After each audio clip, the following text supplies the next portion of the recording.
So now we are gonna start with particulars of aconite nebulitis. So first is headache, causation, location, sensation, modalities, and concomitant. These four headings will be covered in each and every particular symptom. Like first of all headache, तो causation यानी कि उस headache का cause क्या है, फिर location क्या है यानी कि वो किस हेड के किस पार्ट में हो रहा है, सेंसेशन यानी कि कैरेक्टर कैसा है, उसमें सेंसेशन कैसी आ रही है, मतलब किस तरह का हेडेक है। मोडालिटी में दो चीज़ें आती हैं, एग्रेवेशन और एम्बुलेशन, यानी कि एग्रेवेशन यानी कि सर दर्द किस चीज़ से बढ़ रहा है और एम्बुलेशन मतलब किस चीज़ से आराम मिल रहा है। अनकॉन्कॉमिटेंट, कॉन्कॉमिटेंट मतलब इस प्रॉब्लम के साथ अलॉन्ग विद दिस प्रॉब्लम कौन सी दूसरी प्रॉब्लम्स भी साइड बाय साइड उसको हो रही हैं, तो उसको हम कॉन्कॉमिटेंट्स बोलेंगे। So now first will start with headache. तो हेडेक की कॉजेशन क्या बताई गई है, exposure to dry cold air, exposure to draught of cold air while in perspiration. इसका मतलब है कि ठंडी हवा से जब भी उसका सामना होगा या फिर जब उसको बहुत स्वेटिंग हुई है और उसके बाद एकदम से उसको ठंडी हवा लग गई, और नॉर्थ वेस्ट विंड में जो हमने पहले देखा था कि जो ठंडी हवा होती है, सर्दियों की ठंडी हवा या किसी भी टाइम उसको परस्पायर करने के बाद यानी स्वेटिंग होने के बाद उसको ठंडी हवा लगती है तो हेडेक होने लगेगा। Bad effects of checked perspiration, यानी कि परस्पायरेशन हो रहा है और उसको उसने चेक किया कि अरे मुझे इतनी स्वेटिंग हो रही है, तो उसके अंदर क्या है, हर चीज़ को लेके फियर है। तो जैसे उसको फियर होगा, डर लगेगा ये सोच के कि अरे मुझे इतनी स्वेटिंग क्यों हुई, तो बैड इफेक्ट पड़ा इस स्वेटिंग का, तो उसकी वजह से भी हेडेक हो जाएगा। Now there will be heat of sun excitement. Heat of sun मतलब धूप में चला गया, धूप की बहुत तेज़ गर्मी में चला गया, तो उस धूप से भी उसको सर दर्द होने लगेगा।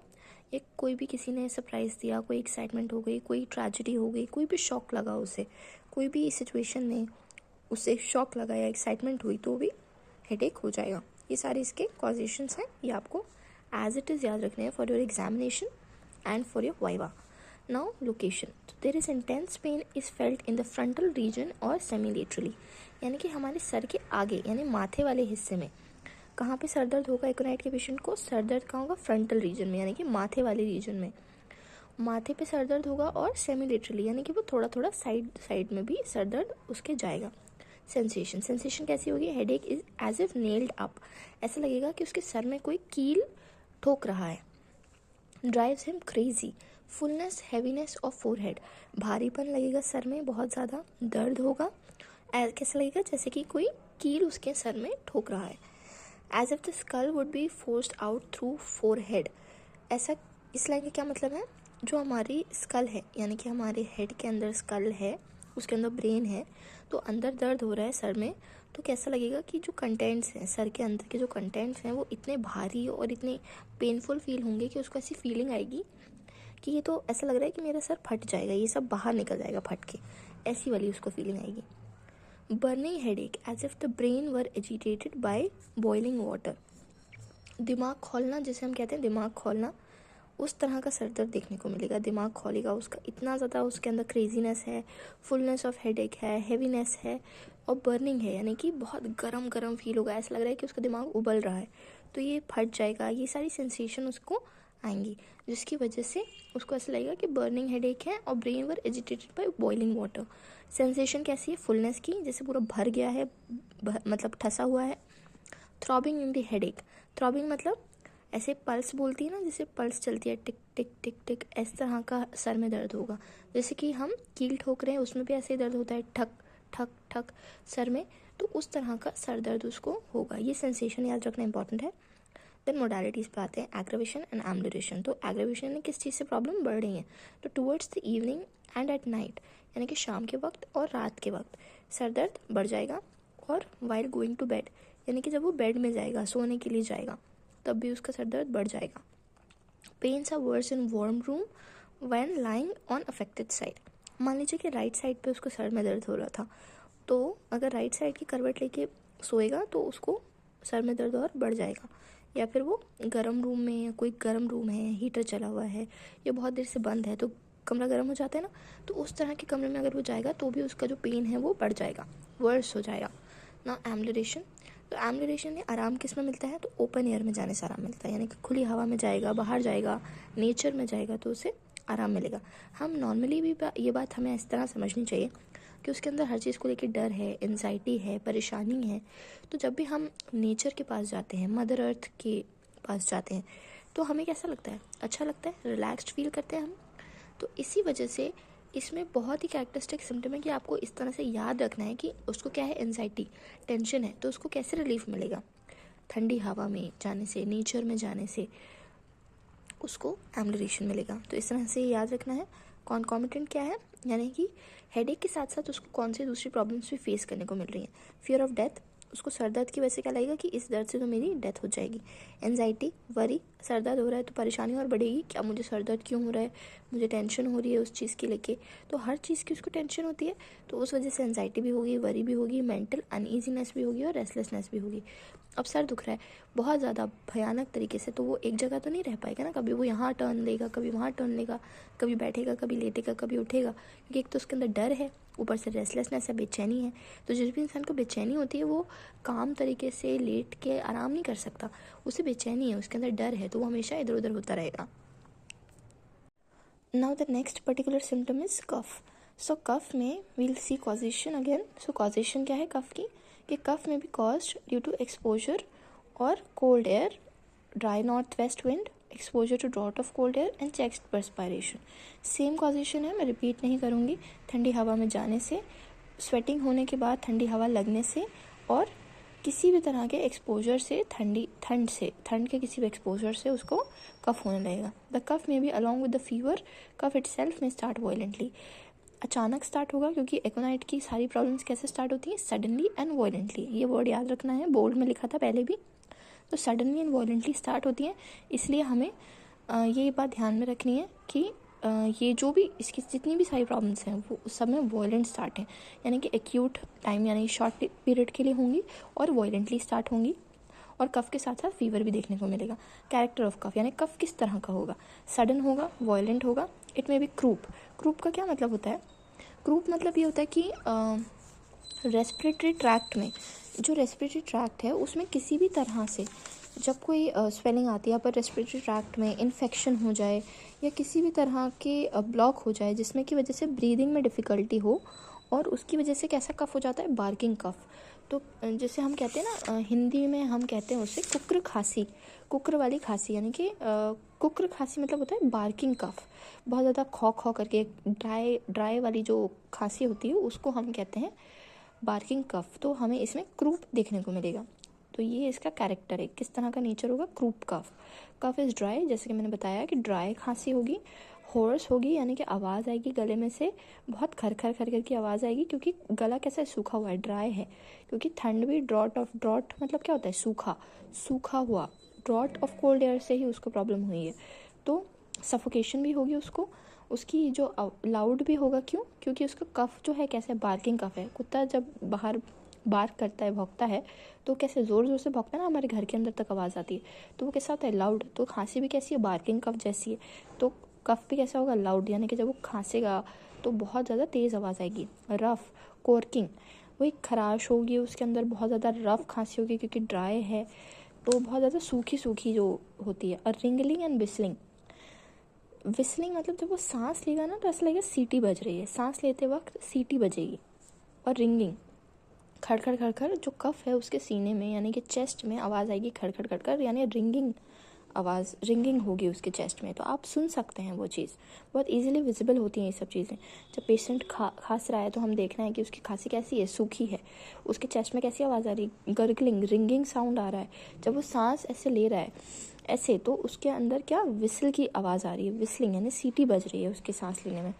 तो ये सब क्या है, कैरेक्टर ऑफ कफ है ना। मोडालिटीज़ पे आ जाते हैं। एग्रेवेशन, यानी किस चीज़ से उसकी प्रॉब्लम बढ़ेगी, ऑन एक्सपायरेशन, यानी कि जब वो सांस छोड़ेगा तब कफ बढ़ जाएगा। टूवर्ड्स इवनिंग, शाम होते होते, और रात में, शाम को और रात में सारी ही प्रॉब्लम्स में उसको एग्रेवेशन है, यानी कि शाम में और रात में बहुत एग्रेवेशन हो जाएगा हर एक प्रॉब्लम का। तो ये है। और इसमें एडिशनल चीज़ क्या है, ऑन एक्सपायरेशन, यानी कि एक होता है इंस्पायरेशन, जब हम सांस लेते हैं उसको क्या कहते हैं, इंस्पायरेशन, और जब हम सांस छोड़ते हैं बाहर तो उसको हम कहते हैं एक्सपायरेशन। तो एक्सपायरेशन के टाइम इसका कफ बढ़ जाएगा। एम्बुलेशन, अगेन एम्लोरेशन आराम किस चीज़ से मिलेगा? खुली हवा में जाने से, ओपन एयर में। अब आप कहेंगे कि ठंडी हवा लगने से ही तो उसको कॉज भी हो रहा है, ठंडी हवा लगने की वजह से सर में दर्द शुरू हुआ, ठंडी हवा लगने की वजह से कफ हुआ, और आराम भी ठंडी हवा में जाने से ही मिल रहा है। तो यही हमारे होम्योपैथी में बताया जाता है कि हर एक इंसान की एक पर्सनालिटी होती है। मैंने आपको इसका रीज़न बताया है कि उसको ठंडी हवा में जाने से क्यों आराम मिल रहा है। क्यों? क्योंकि उसके अंदर हर चीज़ में डर है, हर चीज़ में मतलब मौत का डर है, उसके अंदर टेंशन है, वरी है, एंजाइटी है, मेंटल अनईजीनेस है। घर में बंद रहेगा, अकेला बैठा रहेगा तो और ज़्यादा दिमाग कैसा सोचेगा, और ज़्यादा टेंशन में आएगा। बोलते हैं ना खाली घर, तो वो खाली दिमाग जो होता है शैतान का घर होता है। तो बैठे बैठे ओवर थिंकिंग करेगा, ओवर थिंकिंग से डर, एंजाइटी, ये सब चीज़ें बढ़ जाती हैं। वहीं जब हम नेचर के पास जाते हैं, जब हम पहाड़ में जाते हैं, पानी में जाते हैं, आसपास बीचेस में जाते हैं, लेक पे जाते हैं, तो हमें कैसा फील होता है? कामनेस फील होती है उन सारी चीज़ों को देख के। क्यों? क्योंकि हमारी दुनिया में ये सब जो नेचर है उसके अंदर क्या ताकत है? हमें ज़िंदा रखने की ताकत है। पेड़ पौधे ये सब हमें ऑक्सीजन देते हैं, ज़िंदा रखते हैं, तो उनके अंदर एक ज़िंदगी देने की ताकत होती है, तो उनके अंदर एक पॉजिटिविटी होती है। जब वो पॉजिटिविटी एकोनाइट के पेशेंट को मिलेगी तो उसे जो उसका फियर ऑफ डेथ है वो कम होगा, एंजाइटी कम होगी, और यही सारी चीज़ें, क्योंकि ये पूरी मेडिसिन मेंटल स्फेयर पे है, यानी कि इस पेशेंट को सारी प्रॉब्लम्स मेंटली हैं। फिज़िकली उसको उतनी प्रॉब्लम्स नहीं है, लेकिन वो सोच सोच के डर की वजह से अपनी प्रॉब्लम्स को बढ़ा लेता है। क्योंकि हमने देखा सारी ही प्रॉब्लम्स में उसको फियर, फ्राइट, शॉक, यही सब एक्साइटमेंट की वजह से सारी प्रॉब्लम्स आ रही हैं। तो जैसे ही उसका मेंटल स्टेट काम होगा वैसे ही उसकी प्रॉब्लम्स भी सॉल्व हो जाएंगी। तो इसी वजह से एम्लोरेशन क्या है? ओपन एयर में है, यानी कि खुली हवा में, नेचर के पास जाने से उसको आराम मिलेगा। इसलिए इन दोनों ही चीज़ों में फ़र्क है। ठंडक से उसको प्रॉब्लम होगी, लेकिन खुली हवा में जाने से, नेचर के पास जाने से आराम मिलेगा। नॉट डिसेंट्री कॉजेशन क्या है? Fear, fright, shock, heat of sun, excitement, वही सारे कॉजेशंस है। मोड ऑफ ऑनसेट क्या है? सडन एंड वॉयलेंट, इसमें भी सडन वॉयलेंट, सारी प्रॉब्लम्स उसकी सडन और वॉयलेंट होती हैं। यही कैरेक्टरिस्टिक है एकोनाइट के पेशेंट का। कैरेक्टर स्टूल कैसा होगा? There is sudden agonising pain and abdomen, पेट में अचानक से बहुत तेज़ दर्द होने लगेगा। सीवियर टेनिसमस, मरोड़, टेनिसमस मतलब क्या होता है? मरोड़ होना, यानी कि ऐसा लगेगा कि उसके जो आते हैं, जो पेट है वो ऐसे ट्विस्ट एंड टर्न हो रहा है। Griping pain, griping colicky pain, colic मतलब क्या होता है? जो हमारी इंटेस्टाइन होती है उसमें जब पेन होता है तो उसको हम कॉलिक पेन कहते हैं। तो ग्रिपिंग कॉलिक पेन मतलब there is intense colic pain, यानी कि पेट के जो नीचे वाला हिस्सा है, यानी कि पेट में एक तो ऊपर होता है एपिगैस्ट्रियम, उसके नीचे होता है अम्बिलिकल रीजन, और उसके नीचे होता है हमारा पेल्विस। तो लोअर एब्डोमेन में इसमें दर्द होगा। तो लोअर एब्डोमेन में बहुत ज़्यादा टेनिसमस देखने को मिलेगा, ग्रिपिंग कॉलिक की पेन देखने को मिलेगा। Frequent stool contains undigested food particles, जो जिसका स्टूल पास होगा उसके अंदर अनडाइजेस्टेड फूड पार्टिकल्स होंगे। म्यूकस, ब्राइट रेड ब्लड होगा। फ्रीक्वेंट डिज़ायर टू डेफिकेट, मैंने बताया था डिसेंट्री जो होती है वो लूज स्टूल होता है डायरिया की तरह, लेकिन डिसेंट्री में, डायरिया और डिसेंट्री में क्या डिफरेंस होता है? डायरिया में सिंपली लूज स्टूल होता है, स्टूल जो होता है वो हम जब पास करते हैं तो बहुत थिन हो जाता है, लिक्विडी हो जाता है, वाटरी हो जाता है। लेकिन डिसेंट्री में लूज स्टूल के साथ साथ हमें ब्लड भी देखने को मिलता है। तो यहाँ पे वही बता रहे हैं कि ब्राइट रेड कलर का ब्लड होगा। और फ्रीक्वेंट डिज़ायर टू डेफिकेट, यानी कि उसको बार बार स्टूल पास करने की अर्ज होगी, बार बार डिज़ायर होगी कि उसको स्टूल पास करना है, तो बार बार वॉशरूम जाएगा। नाउ उसके स्टूल में अनडाइजेस्टेड फूड पार्टिकल्स देखने को मिलेंगे और म्यूकस देखने को मिलेगा और ब्राइट ब्लड देखने को मिलेगा। नाउ मोडालिटीज़, तो attack severe more towards evening and night, वही है एग्रेवेशन, रात के टाइम और शाम के टाइम एग्रेवेशन होगा, और अटैक जो होगा वो सीवियर होगा, क्योंकि सडनली एंड वॉयलेंटली स्टार्ट हो रही है सारी प्रॉब्लम्स। तो इसीलिए हमें मोडालिटी में ये देखने को मिलेगा। कॉन्कॉमिटेंट मतलब जो इस प्रॉब्लम के साथ साथ हमें और दूसरी प्रॉब्लम होंगी, तो नर्वस होगा, रेस्टलेस होगा, एंजाइटी होगी, एंग्विश होगा। Patient tosses about an agony, चिंता में वो इधर उधर यहाँ वहाँ होता रहेगा, यहाँ वहाँ टहलता रहेगा, अपनी पोजीशन चेंज करता रहेगा, क्योंकि टॉसेस मतलब टॉस होना, टॉस करते हैं ना, सब्जी टॉस करते हैं पैन में, ऐसे फ्लिप करते हैं, तो उसी तरह से पेशेंट पूरा फ्लिप्ड आउट रहेगा, रेस्टलेस रहेगा। He thinks that attack is fatal and he is going to die. ये जो अटैक हो रहा है एकदम से, जो पेट में दर्द हुआ है इतना ख़तरनाक टाइप का, तो उसको क्या लग रहा है कि मुझे कोई बहुत बड़ी बीमारी हो गई है, जिसकी वजह से अब तो मैं बचूंगा नहीं, फेटल है, जानलेवा बीमारी है और अब मैं मरने वाला हूँ, क्योंकि फियर ऑफ डेथ इस पेशेंट में बहुत प्रोमिनेंटली देखने को मिलता है। नाउ कोलैप्स, कोलैप्स का क्या मतलब होता है? कोलैप्स का क्या मतलब हम समझते हैं? कोलैप्स मतलब होता है हम फ़ोन स्विच ऑफ कर देते हैं ना, या कभी कभी हम फ़ोन चलाते चलाते हमारा फ़ोन हैंग हो जाता है और वो बंद हो जाता है, स्विच ऑफ हो जाता है, तो उसको बोलते हैं कोलैप्स होना। यानी कि इंसान की हालत इतनी डाउन हो गई कि अब वो वर्किंग कंडीशन में नहीं है। तो इसका कॉजेशन क्या है कोलैप्स का? Just as in dysentery, cholera में also be severe due to fear, fright, shock, heat of sun and any excitement. तो कोलैप्स वापस से उन्हीं सारी वजहों से हो रहा है, डिसेंट्री की वजह से, कॉलेरा की वजह से। और ये डिसेंट्री और कॉलेरा क्यों हो रहा है? इनका कॉजेशन क्या था? फियर, फ्राइट, शॉक, धूप में जाने से और किसी भी तरह की एक्साइटमेंट या शॉक में जाने से, सदमे में जाने से। तो यही सारे कॉजेशन सब में सेम है। नाउ मोड ऑफ ऑनसेट, यानी कि कैसा स्टार्ट होगा? सडन होगा, वॉयलेंट होगा, सब जानते हैं हम वापस से, सब सेम सेम चल रहा है अभी। तो कैरेक्टर कैसा है? सीवियर वॉमिटिंग देखने को मिलेगी, बहुत ज़्यादा ख़तरनाक वॉमिट होगी उसको। पर्जिंग ऑफ प्रोफ्यूज, पर्जिंग मतलब क्या होता है? वॉमिट लाना, यानी कि वो कोशिश करेगा वॉमिट करने की, क्यों? क्योंकि उसके बाद उसको अच्छा लग रहा है, उसका जो निकल जा रहा है ना वो वॉमिट, तो उसके बाद से उसको अच्छी फीलिंग आती है, तो इसलिए वो वॉमिट लाने की भी कोशिश करेगा और वॉमिटिंग होगी भी उसको severe. Gripping and cutting pain in abdomen, बहुत ज़्यादा वही टेनिसमस मड़ोर टाइप का जो पेन होगा उसके एब्डोमेन में, वो फील होगा, ऐसा लगेगा कि सब कुछ कट रहा है अंदर, इतना ज़्यादा पेन फील होगा। Frequent desire to stool and vomiting, ये खुद से वो वॉमिट लेके आ रहा है ना, पर्जिंग कर रहा है, तो इसीलिए उसके अंदर डिज़ायर है स्टूल पास करने की, बार बार वो वॉशरूम जाता है और बार बार वॉमिट लाने की कोशिश करता है, क्योंकि उसके बाद उसको बेटर फील होता है। मोडालिटीज़ में क्या है? Aggravation towards evening and at night, शाम के वक्त और रात के वक्त प्रॉब्लम्स बढ़ जाएंगी, खुली हवा में जाने से एम्बुलेशन है। Concomitant, it there is severe precordial pain, intense nervous restlessness, fear, anxiety, anguish. The patient tosses about in agony. He thinks that the attack is fatal and he's going to die soon. This is the same as before. Convulsion. So there is generally teething children may get the attack of convulsions, which will be relieved by aconite. ये जो symptom है convergence during teething, तो ये आपको बहुत सारी जगह पे बहुत सारी मेडिसिन में देखने को मिलेगा। एक्चुअली क्या होता है, जब बच्चे छोटे होते हैं और उनके दांत आना शुरू होते हैं, टीथिंग किसको कहते हैं? जब उनके दांत आना शुरू होते हैं दूध के, तो उस टाइम उनको क्या अटैक होते हैं कन्वर्जन्स के। तो कन्वर्जन में क्या होता है? कन्वर्जन में ये होता है, कैरेक्टर में हम देखेंगे जर्किंग, यानी कि ऐसे से जर्क होगा। जर्किंग मतलब इसे कहते हैं ऐसे झटके वाले मूवमेंट, झटके आएंगे। ट्विचिंग ऑफ सिंगल मसल, कोई एक मसल जो होगी वो ट्विच करेगी, इस तरह ट्विच करेगी। और चाइल्ड ग्नॉज हिज फिस्ट, यानी कि जो मुट्ठी है वो ऐसे बहुत ज़ोर से ऐसे दबा लेगा। और बाइट करेगा, यानी दांत किटकिटाएगा। और चीखेगा, मतलब मुंह से उसके चीखने की आवाज़ आएगी। और जर्किंग होगी, दांत किटकिटाएंगे। ये सब क्या होता है? फिट्स में होता है, सीजर्स में होता है। इसी को हम क्या कहते हैं? कन्वर्जन आना। कन्वर्जन यानी फिट्स आना। तो जनरली जब बच्चों में दांत आने वाले होते हैं तो उस टाइम पे इस तरह के अटैक देखने को मिलते हैं। और जैसे ही ये पहली बार हो, इनिशियली आपको एकोनाइट देनी है, उससे उनको रिलीफ मिलेगा। नाउ मेंसेस, अब मेंसेस में हम देखेंगे देर में बी एमेनोरिया और suppression of menses in young plethoric girls, usually after fright, fear, exposure to cold etcetera.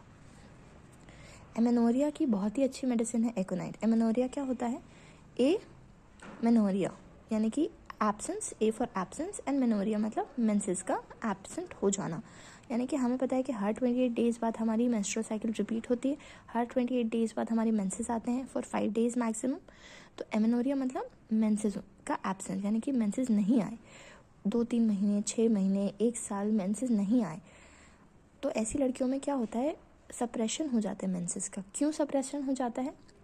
प्लेथोरिक girls होती हैं वो प्लेथोरिक, क्योंकि हमने देखा था इसका पूरा जो फिजिकल कॉन्स्टिट्यूशन है वही प्लेथोरिक है।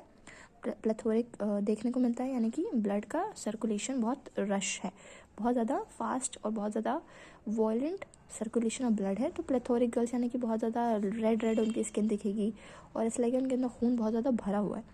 तो इस तरह की लड़कियों में डर लगने के बाद, किसी चीज़ से डर गई, कोई हादसा हो गया, किसी तरह का शॉक लग गया, और ठंडी हवा से एक्सपोजर होने के बाद में इनके मेंसेस क्या हो जाते हैं? सप्रेस हो जाते हैं। सप्रेस यानी कि दब जाते हैं, यानी कि उनकी साइकिल रिपीट नहीं होगी, तो कई महीनों तक उनको शायद मेंसेस नहीं आएंगे। Now fever, aconite is a great fever remedy. तो जब भी बच्चों को फीवर आता है या कोई भी प्रॉब्लम होती है तो हम उनको एकोनाइट दे सकते हैं। अब फीवर का कॉजेशन क्या है? तो वही ठंडी हवा में चले गए, ठंड लग गई, या स्वेटिंग के टाइम पे ठंड बैठ गई, या bad effects of check perspiration, डर लग गया कि हमारे साथ क्या हो रहा है, fear, fright, shock, heat of sun, excitement, ये सब मैं पहले एक्सप्लेन कर चुकी हूँ, तो ये सब सेम चीज़ें हैं। मोड ऑफ ऑनसेट भी सेम है, सडन एंड वॉयलेंट।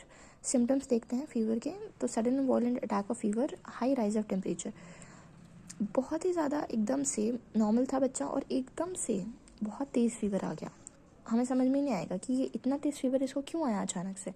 तो मतलब 104, 105 ऐसा फीवर आ जाएगा, बहुत ज़्यादा हाई फीवर, हाई टेम्परेचर देखने को मिलेगा। ठंड लगेगी, severe chills in the beginning, ठंड लग के जो बुखार आता है ना, बहुत तेज़ ठंड लगती है, बहुत ही ज़्यादा तेज़, कप आएगा, उसको आप कितना भी उड़ा दोगे, 3-4 ब्लैंकेट से उड़ा दोगे तो भी उसको ठंड उसको लगना बंद नहीं होगी। और शाम होते होते, रात होते होते तक ये सब बहुत सीवियर हो जाएगा, बहुत वर्स हो जाएगा, क्योंकि सारी प्रॉब्लम्स शाम में और रात में इसकी बढ़ जाती हैं।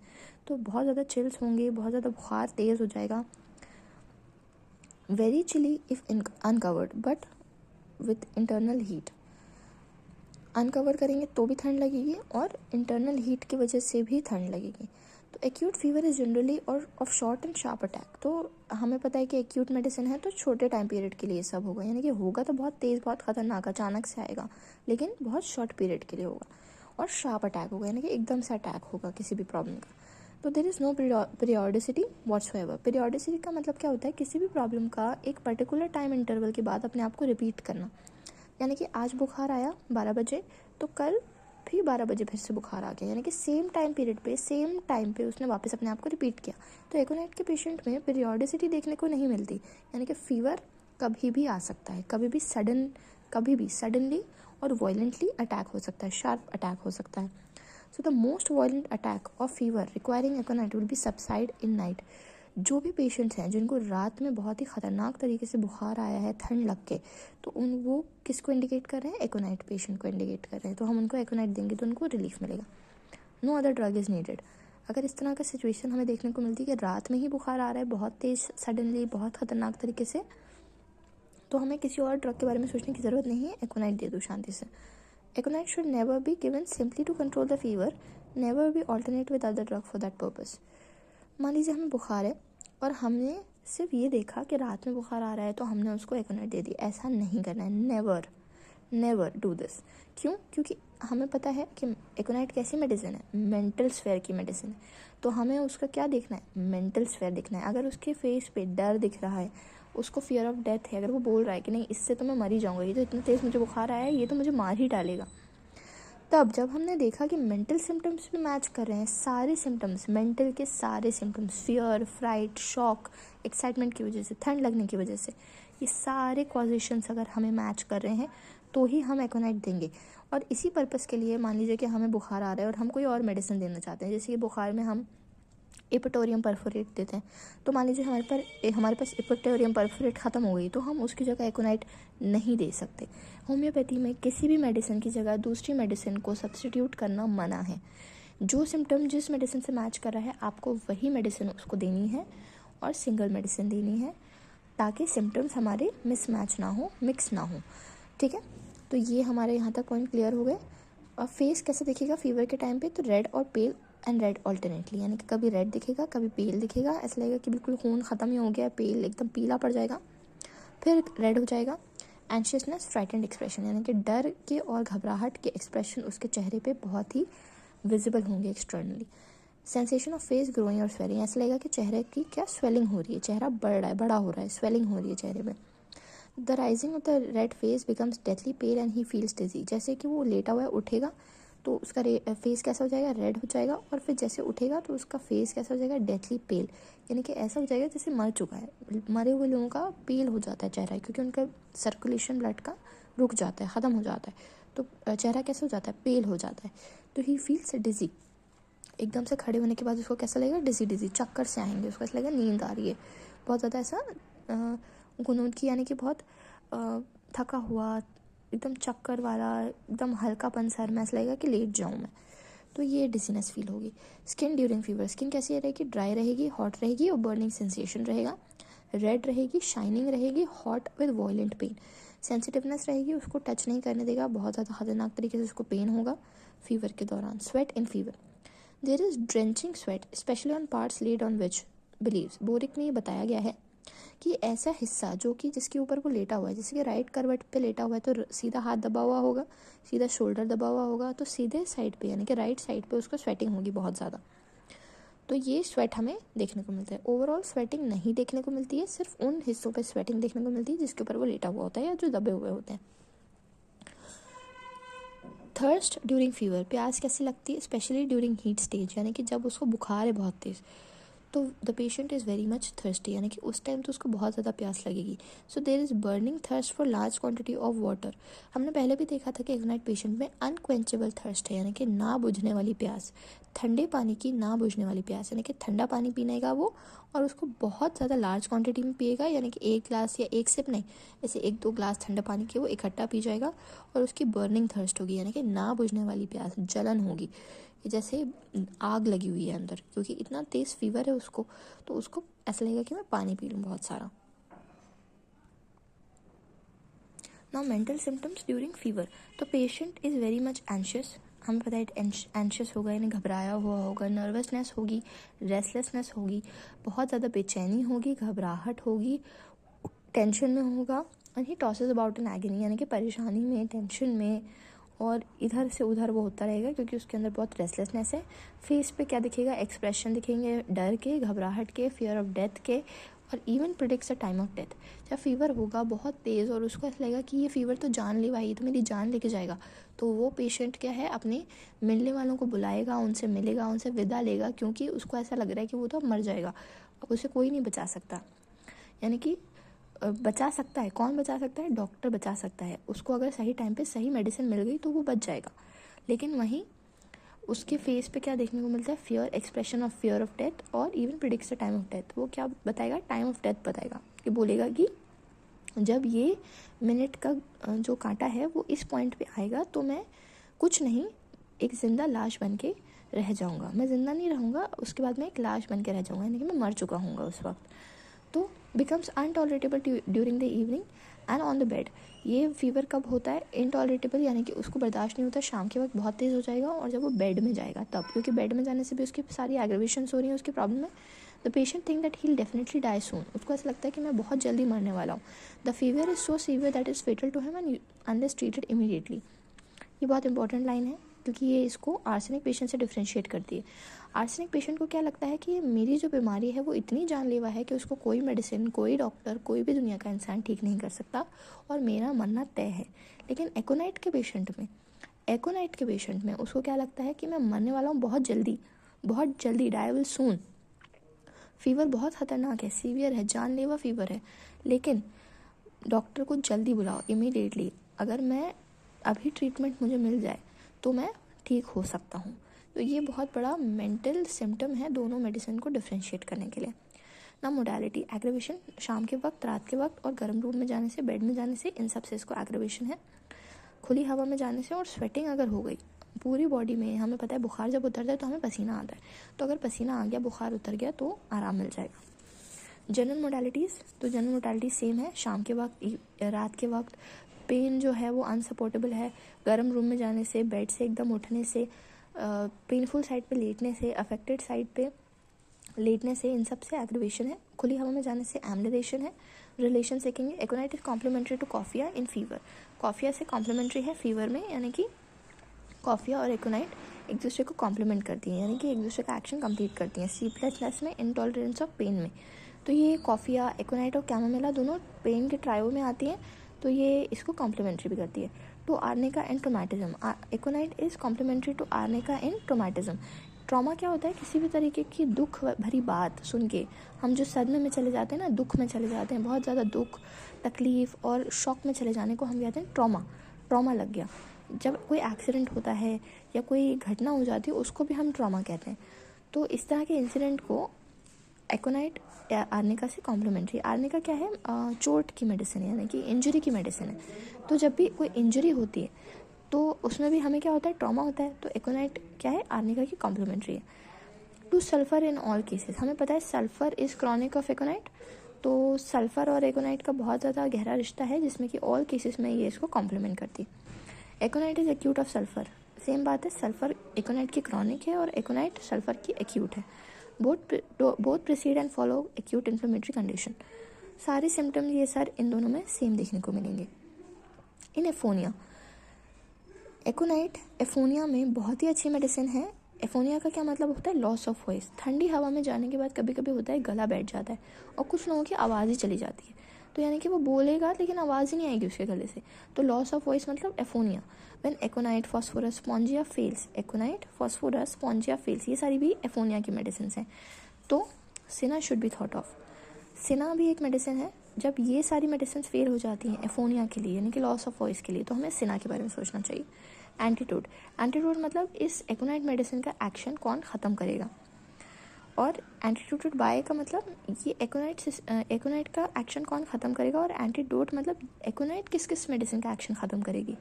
तो belladonna, chamomilla, coffea, nux vomica, sepia, spongia, sulphur, इन सारी मेडिसिन का एक्शन ख़त्म करेगी एकोनाइट। यानी कि इन सारी मेडिसिन के बाद अगर हम एकोनाइट दे देते हैं तो इनका एक्शन ख़त्म हो जाएगा। और एंटीटोटेड बाय मतलब एसिटिक एसिड और अल्कोहल, ये अल्कोहल देने के बाद में एकोनाइट का जो एक्शन है वो रुक जाएगा। तो here we are ending this medicine. I hope you liked my explanation of this remedy. For more information, you can contact and comment in my channel videos, and you can subscribe and like my videos if you really like, and share it with your friends. For more such videos, please like and subscribe to my channel. I would love to clear your doubts. If you have any doubts or queries, you can leave your comments and I will surely reply to all your questions. And please do not forget to share it with your friends and give me your feedback by leaving a comment in comment section. Thank you. Have a good day.